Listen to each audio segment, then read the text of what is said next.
नमस्कार. जनता दरबारामध्ये आपणा सर्वांचं हार्दिक स्वागत. निरनिराळ्या सकारात्मक प्रयत्नांची माहिती आपण आपल्या ह्या जनता दरबारमधून करून घेत आहोत आणि हे आता सगळ्यांना माहिती झालेलं आहे आणि तुमच्याकडून हे आम्हाला खूप माहिती किंवा सूचना येत आहेत. त्यातल्याच काही सूचना अशा होत्या की जनता दरबार हा खूप लोक बघतात, तेव्हा तुम्ही जनता दरबारच्या प्रत्येक भागातून काहीतरी एक सामाजिक भान जागवणारा विचार किंवा अनुभव तुम्ही नक्की देत चला. मंडळी, तसं पाहिलं ना तर सकारात्मक जगण्याचा संदेश आपण जनता दरबारच्या प्रत्येक भागातून देतच असतो, पण त्याही पलीकडे जाऊन काही कथा अनुभव आम्हाला लोक आपल्या फेसबुकवरतून पाठवत असतात. त्याच अनुषंगाने मुलगी वाचवा ह्यासाठी एका व्यक्तींनी आपल्या जनता दरबारच्या फेसबुक अकाउंटवरती एक कथा पाठवलेली आहे.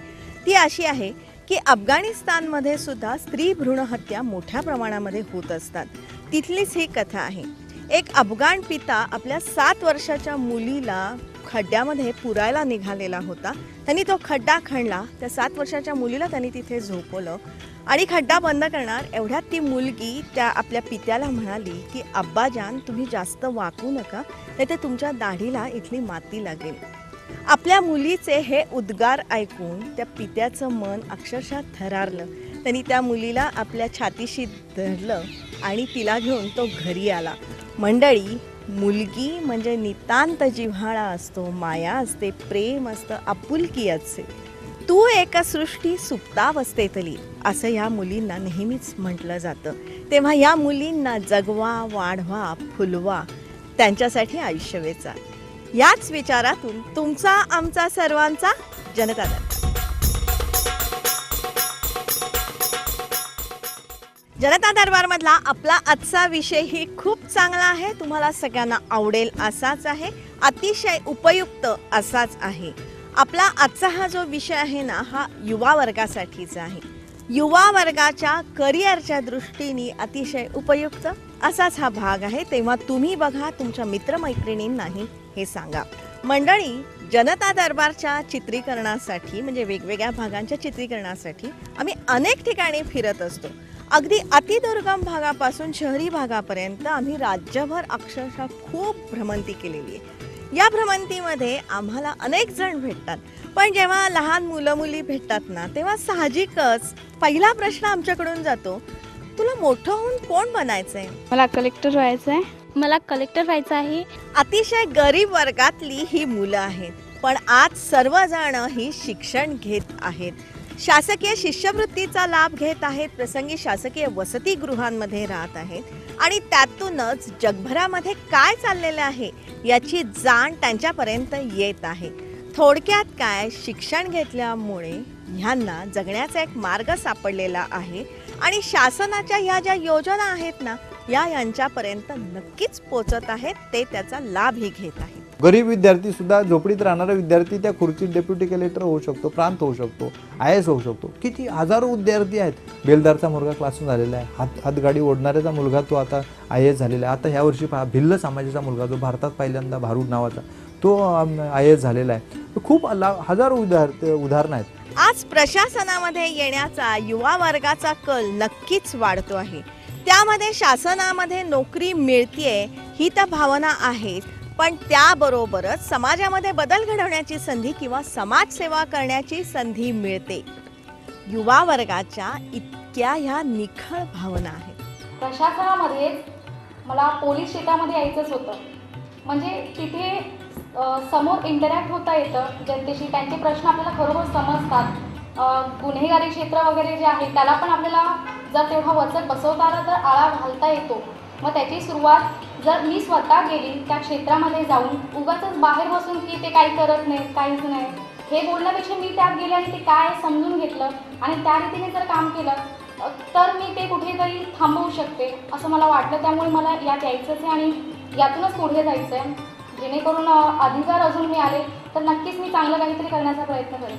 मी एक साधा कॉन्स्टेबल आहे आरपीएफमध्ये.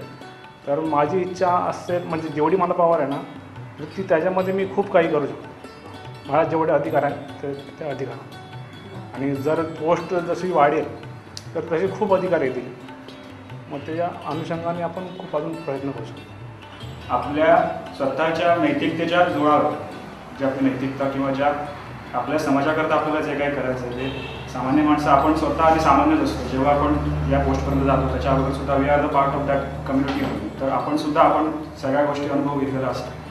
त्यांची सगळी जाणीव आपल्या मनात ठेवून जर आपण त्यांच्याशी वागलो त्या दृष्टीने तर तो संबंध प्रस्थापित जो होतो सामान्य माणसाशी आणि प्रशासकीय अधिकाऱ्यांशी तो अधिक चांगल्या प्रकारे होऊ शकतो. प्रशासनातल्या चांगल्या अधिकाऱ्यांमुळे प्रशासनाकडे येण्याचा युवकांचा ओढा वाढलेला आहे. त्यामध्ये एक प्रकारची सकारात्मकता आपल्याला दिसून येते. म्हणून प्रशासकीय सेवेमध्ये राहून सुद्धा समाजाची चांगली सेवा करता येते हे आमच्यातल्याच काही चांगल्या अधिकाऱ्यांच्यामुळे कदाचित मुलांच्या लक्षात आलं आणि त्यामुळे हल्ली प्रशासकीय सेवांकडे आणि परीक्षांना बसण्याकडे पण ओढा फार वाढलेला आहे. त्यातूनच आज स्पर्धा परीक्षांना बसण्याचं प्रमाण वाढलेलं आहे. त्यातही मराठी टक्का मोठ्या प्रमाणामध्ये वाढलेला आहे. म्हणजेच आज स्पर्धा परीक्षा ही फार मोठी इंडस्ट्री होऊ लागलेली आहे आणि त्यातूनच स्पर्धा परीक्षांची पद्धती असेल किंवा अभ्यासक्रम असेल याविषयी सगळ्यांना माहिती असतं. आज आपण त्याविषयी अजिबात बोलणार नाही आहोत. स्पर्धा परीक्षांना बसणाऱ्या विद्यार्थ्यांसाठी विविध पातळ्यांवरती विविध प्रयत्न होत आहेत. ते प्रयत्न नेमके काय आहेत ना ते आपण आजच्या भागामध्ये जाणून घेणार आहोत. म्हणजे अगदी शासकीय पातळीवरून सुद्धा जे गरीब विद्यार्थी आहेत जे स्पर्धा परीक्षांना बसू इच्छितात ना त्यांच्यासाठी निरनिराळ्या प्रकारची प्रशिक्षणं देण्यात येतात. सामाजिक न्यायवाणी काय केलेलं आहे का बाबा पायाभूत अभ्यासक्रम मग त्या तलाठेपासून तर डायरेक्ट IAS पर्यंत सर्व प्रकारचं प्रशिक्षण देण्यासाठी असे 4-4 महिन्याचे 6-6 महिन्याचे कोर्सेस केले. आमची ती बार्टी म्हणून संस्था आहे doctor Babasaheb Ambedkar training and research institute त्यामार्फत हे कोर्सेस आम्ही चालवतो. म्हणजे शासनाचे सुद्धा त्याच्यामध्ये मोठा वाटा आहे. प्रशासनामध्ये चांगले कर्तव्य तत्पर चारित्र्य संपन्न अधिकारी येणं गरजेचं आहे. हळूहळू माझ्या हे पण लक्षात आलं की प्रशासनात येणारे लोक हे जर दर्जेदार आले नाही तर त्याचा परिणाम शेवटी जनतेवरच होणार आहे. त्यामुळे चांगले आम्हाला क्लर्क पाहिजे आहेत, चांगले आम्हाला अधिकारी पाहिजे आहेत, चांगले आम्हाला प्रशासक पाहिजे आहेत. त्यामुळे जीवनाच्या सगळ्या क्षेत्रामध्ये आपल्याला दर्जा पाहिजे आणि असा दर्जा जर पाहिजे असेल तर निवड करण्यापासूनच चांगले उमेदवार पण परीक्षेला बसले पाहिजे. ज्यावेळेस एखादी योजना बनली जाते त्यावेळेस त्या खात्याचे मंत्री, त्या खात्याचे सेक्रेटरी आणि त्या खात्याचे मग अधिकारी एकत्रित बसून बाबा सध्याची गरज काय आहे, समाजाची गरज काय आहे, बदलत्या स्वरूपात कोणत्या योजना आउटडेटेड झाल्या, कोणत्या नवीन आवश्यक आहे. आता हे स्पर्धा परीक्षांचं येण्याचं तेच कारण आहे. मोघे साहेबांना ज्यावेळेस समजलं का बाबा असं प्रकारचा ट्रायबलचा आदिवासी विद्यार्थी असेल किंवा तो मागासवर्गीय विद्यार्थी असेल त्याला मुख्य प्रवाहात येण्यासाठी फक्त स्कॉलरशिप देऊन उपयोग नाही आहे. सावित्रीबाई फुले शिष्यवृत्ती दिली का मॅट्रिकोत्तर शिष्यवृत्ती दिली तर हे फक्त उपयोग नाही आहे तर त्याला ह्या स्पर्धा परीक्षांची तोंड ओळख करून देणं आवश्यक आहे. म्हणजेच स्पर्धा परीक्षांसाठी प्रशिक्षण ही अतिशय आवश्यक गोष्ट आहे. आणि तसे UPSCचा जर का ह्या वर्षीचा रिझल्ट बघितला ना तर 972 विद्यार्थी पास झालेले आहेत आणि त्यातल्या 972 पैकी सर्व विद्यार्थ्यांनी प्रशिक्षण घेतलेलं आहे. किंवा UPSCची जी मुख्य परीक्षा होती त्याच्यासाठी 13,000 विद्यार्थी बसले होते, त्यातल्या 10,000 विद्यार्थ्यांनी रीतसर प्रशिक्षण घेतलेलं होतं. आमच्याकडे जो काही डेटा उपलब्ध आहे जो आम्ही संकलित केला गेल्या वर्षी तर UPSCच्या परीक्षेमध्ये गेल्या वर्षी साधारणपणे 972 विद्यार्थ्यांना निवडलं. या 972 मधले किती जणांनी प्रशिक्षण घेतलं होतं तर जी काही म्हणजे ते 972 मधले पहिल्यांदाच त्यांनी प्रशिक्षण घेतलं आणि निवड झाली असे न झालेले किंवा अनेक वेळा प्रशिक्षण घेतलेले तर त्याच्यामध्ये एकही उमेदवार विदाऊट प्रशिक्षण नव्हता. त्या 972 जणांनी कधी ना कधीतरी ते कोचिंग घेतलंच होतं. त्याच्या मागे जाऊन UPSCचा अहवाल त्यांच्या वेबसाईटवरती दरवर्षी प्रकाशित होतो. तर 972 जणांची जी अंतिम निवड झाली त्याच्यासाठी मुख्य परीक्षेमध्ये जवळजवळ 13,000 जण होते आणि त्या जणांनी जे काही प्रशिक्षण घेतलं होतं त्यातले किमान जवळजवळ 10,000 जण प्रशिक्षण घेतलेले होते. त्याच्याही मागे तुम्ही गेला तर ती पूर्व परीक्षेच्या ह्याच्याबाबत जर आपण बघितलं तर देशातून जवळजवळ 4 लाख विद्यार्थी या परीक्षेच्या अर्जासाठी प्रयत्न करतात म्हणजे अर्ज करतात. प्रत्यक्षात पूर्वला कमी बसतात पण ते 4 लाख जे आहेत त्याच्यामध्ये प्रशिक्षण घेणाऱ्यांची संख्या ही 3.5 लाखापेक्षा जास्त. या स्पर्धा परीक्षांच्या प्रशिक्षण देण्यामध्ये आपला भारत देश नंबर 1 आहे. हे तुम्हाला माहिती होतं का? ते असं आहे, डेल इकॉनॉमिक्स नावाचं एक मासिक लंडनहून प्रसिद्ध होतं आणि त्याच्या एका अंकामध्ये ह्या स्पर्धा परीक्षांचं प्रशिक्षण आणि तेही चीनमधलं असा एक लेख त्याच्यामध्ये प्रसिद्ध झालेला आहे. त्यामध्ये असं सांगितलेलं आहे की चीनच्या प्रशासनामध्ये 90 लाख अधिकारी कर्मचाऱ्यांची भरती केली जाते आणि ही जी भरती होत असते ती तिथल्या स्पर्धा परीक्षांमधूनच होत असते आणि त्या तिथे चीनमध्ये स्पर्धा परीक्षांना बसण्यासाठी रीतसर प्रशिक्षण घ्यायला लागतं. ते प्रशिक्षण घेतल्याशिवाय तुम्ही त्या परीक्षेला बसू शकत नाही असा नियम आहे. म्हणजेच हे प्रशिक्षण तिथे अतिशय आवश्यक आहे आणि ह्या प्रशिक्षण देण्यासाठी चीनमध्ये आउटसोर्सिंग केलं जातं.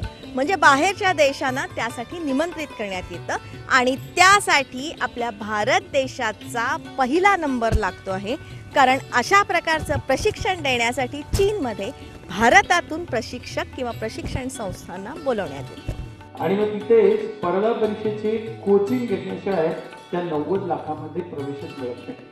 आणि मग तिथं ती प्रशिक्षण इंडस्ट्री, कोचिंग इंडस्ट्रीज असं त्यांनी नाव दिले आणि त्या इंडस्ट्रीचं सध्या आउटसोर्सिंग मोठ्या प्रमाणात चाललेलं आहे. आणि त्या आउटसोर्सिंगमध्ये स्पर्धा परीक्षेचं अतिशय चांगल्या पद्धतीचं ऑर्गनाइज ट्रेनिंग भारतात दिलं जातं. त्यामुळे भारतातल्या काही संस्थांना तिथं आउटसोर्सिंगसाठी मदत किंवा विचारणा केली जाते. याच्यावरनं कोचिंगचं अगदी गल्लीपासून दिल्लीपर्यंतच नव्हे तर स्पर्धा परीक्षेच्या संदर्भात आंतरराष्ट्रीय पातळीवरती सुद्धा महत्त्व हे आहे. हे सारं ध्यानात घेऊन प्रशासनातल्या काही जाणत्या अधिकाऱ्यांनी ह्यासाठी एक चळवळ उभी केलेली आहे. शासन आणि अशा प्रकारच्या संस्था यांचा ताळमेळ कसा घालता येईल म्हणून आम्ही प्रशासक मंडळी, मग शेखर गायकवाड असेल, ज्ञानेश्वर मुळे असतील किंवा विश्वास नागरे असतील, हे जे काही प्रशासक जे चांगले प्रशासक आहे, मग प्रशासनात आल्यानंतर मग तो पुढला जो रस्ता आहे तो कसा असावा, तो काय फारच गुळमुळीत आहे किंवा फारच सॉफ्ट आहे असातला भाग नाही, त्याच्यात पण खास खळगे आहेत. ते सुद्धा आम्ही रोडमॅप ह्या साहित्य संमेलनाच्या माध्यमातून देत असतो. म्हणून अशी सगळी पुस्तकं एका जागेवर मिळावीत, स्पर्धा परीक्षेचं सगळ्या तज्ज्ञांचं मार्गदर्शन मिळावं आणि ते एकाच ठिकाणी एकाच जागेवर एका संमेलनाच्या स्वरूपात आलं तर हजारो विद्यार्थ्यांना त्याचा फायदा होईल. या असा विचार करून हे स्पर्धा परीक्षा साहित्य संमेलन करायचं आम्ही ठरवलं आणि त्याला प्रचंड प्रतिसाद मिळाला. पहिल्या वर्षी पुण्याला जेव्हा प्रदर्शन झालं त्यावेळी साधारण 60 ते 65 हजार विद्यार्थी आले आणि मागच्या वर्षी नाशिकच्या संमेलनापर्यंत ही संख्या 2.5-3 लाखाच्या पुढे गेली होती. आणि येत्या काळामध्ये कदाचित महाराष्ट्रातलं सगळ्यात मोठं साहित्य संमेलन जर कुठलं असेल तर मला वाटतं स्पर्धा परीक्षांचं साहित्य संमेलन ठरेल असं मला निश्चितपणे वाटतं. स्पर्धा परीक्षा साहित्य संमेलन ही एक अनोखी चळवळ आता सुरू झालेली आहे आणि त्याला भरभरून प्रतिसाद मिळतो आहे. प्रशासनातल्याच उत्तम अधिकाऱ्यांनी पुढाकार घेऊन ही चळवळ सुरू केलेली आहे. याच्यातनं ग्रामीण विद्यार्थ्यांचा परीक्षेला बसायचं प्रमाण प्रचंड वाढलेलं आहे. विशेषतः मागच्या वर्षी नाशिकचं संमेलन झाल्यावर धुळे, जळगाव, नाशिक, खान्देश मधल्या अनेक भागांमधली आदिवासी मुलं MPSCमध्ये यशस्वी झाली आणि त्यांचं बघून आता पुन्हा संख्यात परीक्षेला बसायची वाढली. अशा प्रकारचे एक सायकल आता निर्माण झालं आहे. स्पर्धा परीक्षा साहित्य संमेलनामध्ये निरनिराळे कार्यक्रम असतात. म्हणजे ह्या संमेलनाची सुरुवात होते ग्रंथदिंडीने. त्याच्यामध्ये निरनिराळी चर्चासत्र असतात. यशस्वी अधिकारी किंवा विद्यार्थ्यांचं अनुभव कथन आपण ऐकू शकतो. आणि UPSCची मेन्स दिली. मेन्स संपल्यानंतर मला काहीच म्हणजे खरं तर पेपरमध्ये बऱ्याचदा जेवढं इंग्रजीतून माहीत होतं तेवढं लिहिलं होतं, पण मला नक्की माहीत नव्हतं की आपण किती लिहावं आणि किती काय करावं. आणि मार्चमध्ये रिझल्ट आला, मार्च 2008मध्ये रिझल्ट आल्यानंतर जाऊन पाहिजे मला स्वतः शॉक बसला, कारण मी मेन्स पास झालो होतो. आता इंग्लिशमधून परीक्षा दिल्यानंतर मी स्वतः पास होऊ शकतो ही अविश्वसनीय गोष्ट होती की मी मेन्स पास झाल्याच्या एवढा प्रचंड खुशीत होतो की पुढं काय करावं हे मला काही कळालं नाही आणि ते कळायचे आताच लगेच इंटरव्ह्यू समोर येऊन टॅपला. तज्ज्ञांचं मार्गदर्शन असतं, अभ्यासातल्या समस्यांचं निराकरण केलं जातं. त्याच अनुषंगाने ह्या 7 आणि 8 फेब्रुवारीला कोल्हापूरमध्ये स्पर्धा परीक्षा साहित्य संमेलन रंगणार आहे. अनेक तज्ज्ञ वेगवेगळ्या वेळी वेगवेगळ्या ठिकाणी राज्यभर असतात आणि त्यांचा विद्यार्थ्यांशी संपर्क येतो असं नाही. त्यांना देखील याच्यासाठी एक ज्याला म्हणता येईल प्लॅटफॉर्म, असा प्रकारचा प्लॅटफॉर्म मिळायला मदत झालेली आहे आणि अनेक तज्ज्ञांना ऐकायची संधी विद्यार्थ्यांना त्यामुळे मिळते. अक्षरशः गेल्या 4ही संमेलनांमध्ये 8-8 तास मुलं पायावर उभी राहून भाषण ऐकतायत असं चित्र. हे जे साहित्य संमेलन, जे पहिले साहित्य संमेलन जेव्हा पुण्यामध्ये झालं, सध्याचे जे माननीय मुख्यमंत्री आहेत हे आमचे प्रमुख पाहुणे होते आणि त्यावेळेस ते राज्यमंत्री होते DOPTमध्ये, कार्मिक विभागामध्ये. मग त्यावेळेस आम्ही पहिलंच साहित्य संमेलन होतं. मग UPSCचा अभ्यासक्रम कसा राहील, भविष्याचा वेध कसा घेईल हे त्यांनी त्यांच्या भाषणातून सांगितलं होतं. विद्यार्थ्यांना उत्सुकता निर्माण झाली आणि खरोखर तुम्हाला सांगतो, आनंद वाटतो की त्यांनी जे काही मुद्दे मांडले होते ते UPSCने नंतर जसेच्या तसे ते पुढे इम्प्लिमेंट झाले. आता मग आमचं दुसरं साहित्य संमेलन औरंगाबाद झालं. तिथे आपले सध्या परराष्ट्र सेवेमध्ये ज्ञानेश्वर मुळे जे होते हे अध्यक्ष होते. तिसरं साहित्य संमेलन नागपूरला झालं. लक्ष्मीकांत देशमुख आपले जे जिल्हाधिकारी कोल्हापूर होते तत्कालीन, ते त्यावेळेचे संमेलन अध्यक्ष. आणि चौथं साहित्य संमेलन नाशिकला झालं. त्यावेळेस शेखर गायकवाड जे आहेत मुख्यमंत्र्यांच्या कार्यालयात जॉईंट सेक्रेटरी होते आणि आता सध्या मुख्य कार्यकारी अधिकारी आहेत ठाण्याला, हे आमच्या संमेलनाचे अध्यक्ष होते. हे 4 साहित्य संमेलनातून आम्हाला कळलं का एकच विषय हा परमनंट नाही आहे. मग त्याच्यामध्ये आम्ही ह्या वर्षी आता हे आमचं 5वं साहित्य संमेलन कोल्हापूरला. आता जसं आम्ही गडचिरोलीच्या विद्यार्थ्यांपर्यंत पोहोचलो तसं इकडे सिंधुदुर्गच्या विद्यार्थ्यांपर्यंत किंवा मग गगनबावड्याच्या किंवा आजऱ्याच्या किंवा गडिंग्लजच्या विद्यार्थ्यापर्यंत कसं पोहोचता येईल ह्या उद्देशाने आम्ही कोल्हापूरला हे साहित्य संमेलन ठेवलं. प्रशासन पुढचं कसं असावं आणि प्रशासकीय अधिकारी निवडण्यासाठी केंद्राचा मानस कसा असणार आहे किंवा परीक्षा पद्धती कशी असणार आहे ह्याच्याबद्दल प्रथमच पब्लिक प्लॅटफॉर्मवरून भाष्य केलं होतं. मला वाटतं महाराष्ट्रातच नाही तर पूर्ण भारतात अशी घटना कधी घडलेली नव्हती. And the rest as they say is history. तर ही अशी सुरुवात झाली. परंतु 2010, 11, 12 आणि आता 13 आणि 14 अशा प्रत्येक संमेलनामध्ये आम्हाला काहीतरी नवीन नेहमी शिकायला मिळतं. याबरोबरच ह्या संमेलनाच्या निमित्तानं ग्रंथ प्रदर्शनही भरवण्यात येतं, ज्यामध्ये परीक्षांसाठी जी उपयुक्त पुस्तकं असतात ना ती एका छताखाली आपल्याला मिळू शकतात. ह्या संमेलनाचा उपयोग म्हणजे आम्हाला वेगवेगळ्या प्रकाशनाची पुस्तकं आणि दर्जेदार पुस्तके एकाच छताखाली भेटतात. वेगवेगळ्या ठिकाणी जाऊन घेण्याची काही आवश्यकता नाही आम्हाला या पुस्तकामध्ये. आम्हाला एक दिशा मिळाली आहे आणि पुढे फ्युचरमध्ये नेमके कसे प्रयत्न करायचे स्पर्धा परीक्षांसाठी ते कळवलं. जे मुलं ग्रामीण भागातले आहे, ज्यांची कंडिशन पुस्तक घेण्याची नाही आहे, त्यांना सुद्धा पुस्तक कमी दरामध्ये मिळून जातात. त्याबरोबरच या स्पर्धा परीक्षांसाठी ज्या उपयुक्त टिप्स असतात ना त्या आपण सगळ्यांनी अतिशय काळजीपूर्वक ऐकायला पाहिजेत. म्हणून साहित्य संमेलनामध्ये आपण जी रचना केलेली आहे त्याच्यात 5 महत्त्वाचे टप्पे आहेत. एक आहे परीक्षा कशी द्यायची आणि परीक्षेची पूर्वतयारी कशी करायची, परीक्षेमधलं लेखन दर्जेदार होण्यासाठी काय करायचं, मुलाखत कशी चांगली द्यायची आणि हे सगळं करत असताना आपले विचार कसे प्रगल्भ करायचे. हे 5ही अंग त्याच्यामध्ये येत असल्यामुळे संमेलन यशस्वी होतं असं माझं मत आहे. वैशिष्ट्य म्हणजे हे जे काही स्पर्धा परीक्षेचं ज्या प्रश्नपत्रिका असतात याचं जे ॲनालिसिस केलं तर इयत्ता 5वी ते 12वीपर्यंतचं जे विज्ञान, भूगोल आणि इतिहास ह्या पायाभूत जे विषय आहेत किंवा तुमचं भौतिकशास्त्र असेल, रसायनशास्त्र असेल, जीवशास्त्र असेल, ह्या सर्व पायाभूत अभ्यासक्रमावर आधारित प्रश्न असतात. म्हणजे 70 ते 80% प्रश्न या पायाभूत अभ्यासक्रम असतात. जे केंद्रीय परीक्षांचं पृथक्करण केलं, ॲनालिसिस केलं लोकांनी, त्यांचं म्हणणं असं आहे की 2 गोष्टीमध्ये मराठी मुलं मागे पडतात. पहिली गोष्ट आहे निबंधात्मक प्रश्नांमध्ये मराठी मुलं मागे पडतात आणि त्याचं मुख्य कारण हे आहे की फार वाचन लहानपणापासून केलेलं नसतं. ऐनवेळी परीक्षेच्या तोंडावर 20 दिवसात अभ्यास करून परीक्षा यशस्वी होईल अशा या परीक्षाच नव्हेत मुळात.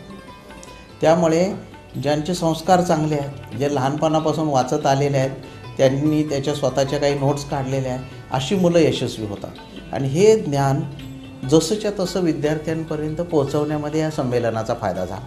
आता हा जो अभ्यासक्रम आहे हा काय तुम्हाला घरात बसून किंवा हे होणार नाही. यासाठी तुम्हाला अलीकडच्या काळात गटचर्चा असते. क्लासला येण्याचा फायदा काय असतो का तुम्हाला इतर विद्यार्थ्यांमध्ये आणि आपल्यामध्ये काय कमतरता आहे हे आपल्याला डायरेक्ट जाणवतं. मुलाखतीमध्ये MPSCला मुलांना अनेक वेळा वादग्रस्त विषयांवर प्रश्न विचारले जातात. त्याच्यामध्ये तुम्ही त्या विषयाच्या बाजूने बोलता का विरोधात बोलता हा महत्त्वाचा विषयच नसतो. मुळात विषय असतो की तुम्हाला हा प्रश्न समजला का, हां तुमचं आकलन किती आहे आणि तुम्ही बॅलन्स विचार करता की नाही करता. समजा गरिबांच्याबद्दल प्रश्न आहे किंवा दुष्काळाबद्दल प्रश्न आहे, टंचाईबद्दल प्रश्न आहे, तर तुम्ही टोकाची भूमिका घेता की सारासार विवेकाने त्या प्रश्नाकडे बघता, हेच बघितलं जातं आणि प्रशासनात आल्यानंतर सुद्धा हेच अपेक्षित. आता अलीकडे MPSCने सुद्धा तुम्ही ग्रॅज्युएशनच्या 4थ्या वर्षाला गेलात, पूर्वी कसं जर डिग्री घेतली तरच पात्र असायचे, अलीकडे 4थ्या वर्षाला तुम्ही जर गेलात तर तुम्ही त्या सर्व स्पर्धा परीक्षांना बसायला पात्र असता. ही फार महत्त्वाची गोष्ट आहे. तर हा संवाद कौशल्य हा सुद्धा आता परीक्षेचा भाग झालेला आहे. त्याच्यातली जी कमतरता आहे ती जर भरून काढायची झाली तर महाराष्ट्रातल्या पोरांच्यामध्ये numerical ability it's also important for communication skill. त्यानंतर दुसरा भाग जो आहे तो ॲनालिटिकल ॲबिलिटी आणि शेवटचा भाग जो आहे तो टीम वर्क. सगळ्यांना बरोबर घेऊन जायचं जे काही कौशल्य आहे ते विकसित करायला पाहिजे. आम्ही काय केलेलं आहे त्याच्यासारखं त्यासाठी करिक्युलम डिझाईन केलेलं आहे. एक पायाभूत अभ्यासक्रम आम्ही तयार केलेला आहे. मग 10वी-12वीच्या विद्यार्थ्यांसाठी व्हेकेशनमध्ये मग आपण जसं इतर जाण्यापेक्षा 2 महिन्याचा क्रॅश कोर्स ठेवलेला आहे. मग 2 महिन्यामध्ये आम्ही ह्या अभ्यासक्रम काय असतो, याची परीक्षेची पद्धत कशी असते, यामध्ये पुढे जाण्यासाठी काय करावं लागते, विद्यार्थ्याला तोंड ओळख म्हणून, म्हणजे त्याचा शालेय अभ्यासक्रम करता करता तो ह्या स्पर्धा परीक्षांची तोंड ओळख कशी होईल अशा प्रकारची व्यवस्था देखील यामध्ये केलेली आहे. मनाशी संवाद. दुसरं आहे सतत समोरचा बोलतोय त्या शब्दांशी तुलना, की ते बरोबर आहे का चुकीचं आहे आणि त्याच्याबद्दल मतमतांतर काय आहे जगभर याचा वेध. आता हे इंटरनेटने शक्य आहे आता, कारण नेटवर तुम्हाला एखाद्या विषयाच्या बाजूने पण तेवढेच विचार दिसतील आणि विरोधात पण दिसतील, तर त्याच्यातनं तुमचा स्वतःचा एक विचार निर्माण व्हायला मदत होते आणि हे अपेक्षित आहे. मुलाखतीमध्ये सुद्धा हेच अपेक्षित आहे. बघा मंडळी, स्पर्धा परीक्षांच्या ह्या जगामध्ये प्रचंड काहीतरी घडतंय. हे सारे विचारी अधिकारी प्रशासक स्वतःच्या अनुभवातून या नवीन पिढीसाठी काहीतरी सकारात्मक घडवत आहेत. आता ह्या साऱ्याचा उपयोग आपणच करून घ्यायचा आहे आणि स्पर्धा परीक्षांमध्ये यशस्वी कसं व्हायचंय तेही जाणून घ्यायचंय. प्रचंड जिद्द, महत्त्वाकांक्षा, चिकाटी, ते करण्यासाठी लागणारं जी धडपड आहे ते धडपड, त्याचबरोबर सातत्याने प्रयत्न, म्हणजे पडलं तरी पुन्हा उभं राहायचं अशा प्रकारची वृत्ती आणि प्रचंड वाचन आणि बारकाईने केलेलं वाचन, त्याला दिलेली सांख्यिकी माहितीची जोड आणि आजूबाजूचा समाजाचं योग्य ते निरीक्षण, या सगळ्याचं मिळून जर काही परिपाक असेल तर परीक्षेमधलं यश असं म्हणता येईल. यातूनच एकदा का आपण साहेब झालो ना की एक प्रकारचा साहेबी रुबाब आपल्याला मिळतो. आई वडिलांच्या डोळ्यातून कौतुक पाझरतं, समाजाकडून मान सन्मान प्रतिष्ठाही आपल्याला मिळते. त्याचबरोबर समाजासाठी काहीतरी सकारात्मक घडवण्याची संधीही आपल्याला मिळते. त्यासाठीच आपणा सर्वांना अनेकानेक शुभेच्छा. त्याच अनुषंगाने आपला हा आजचा भाग आपल्याला कसा वाटला ते तुम्ही जरूर आम्हाला कळवा. त्यासाठी आमचा ईमेल ID आहे janatadarbar@yahoo.in. या आमच्या ईमेल ID वरती आपल्या सूचना असतील, विचार असतील, अभिप्राय असतील, मनोगत असतील ती तुम्ही लवकरात लवकर आमच्यापर्यंत पोचवा. किंवा जनता दरबारचं स्वतंत्र पेज फेसबुकवर आहे, तेही तुम्ही लाईक करा, त्याच्यावरची माहिती तुम्ही शेअर करा. तुमच्याकडची माहिती तुम्ही त्या फेसबुकवरती नक्कीच शेअर करा. जनता दरबारचा आपण ग्रुप केलेला आहे, तोही तुम्ही लवकरात लवकर जॉईन करा.